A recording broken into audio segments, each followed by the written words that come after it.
when you talk about putting it into your hands so that you're actually in a creative process, and now I'm going to turn sound into action. I'm actually going to execute technique to deliver the thing that I just calculated that I want.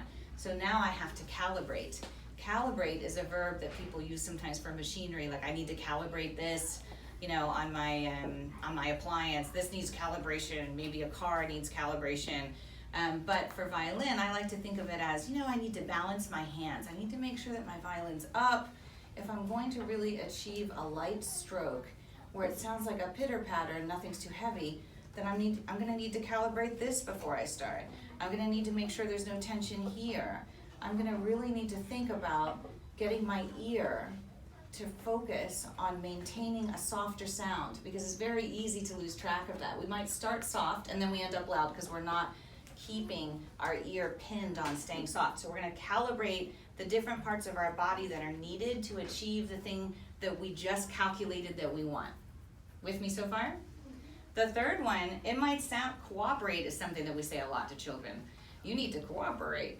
But in this particular case, I'm talking about cooperating with where you are today. So maybe you're a little tired, or maybe something happened on your way here and it's bothering you. Or maybe your hand is tired because it was doing something late last night with homework, or you were typing, or, you know, some of us had a little bit more trouble doing this morning. Some mornings are like that. And so if you get really upset about that, and you try and force something to happen that your body just isn't in a great state to do, you end up moving backwards.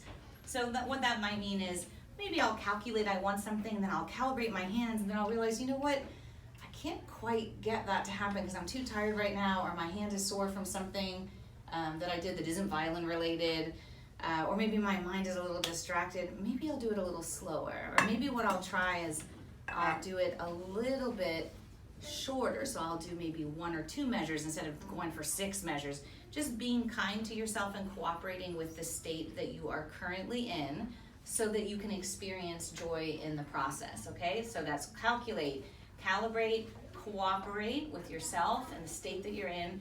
Then some people think once they get there, they're like, okay, I'm ready and I'm gonna go. So I've already told my body what I want, and I figured out how to get it, so I'm just gonna play it. But no, you actually have to be present, mindful, and concentrate through what you're doing a little longer than what you might think.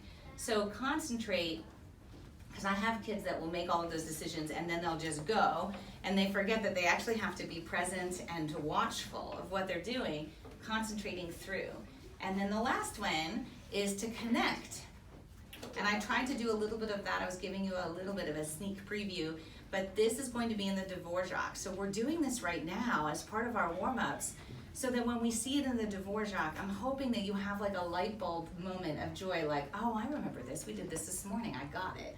I know exactly what to do to get my body to do that. And now I'm excited to hear it in actual music with a melody going on in a piece that's beautiful, so that you make that connection. So when you're doing your violin breakfasts at home and working on stroke and basics, which is so important, I want you to also take the time to make a connection, so that later on in the day, or maybe even right there for like a minute, if you know what it is. You guys haven't played the Dvorak yet in this section, so we're not gonna do that.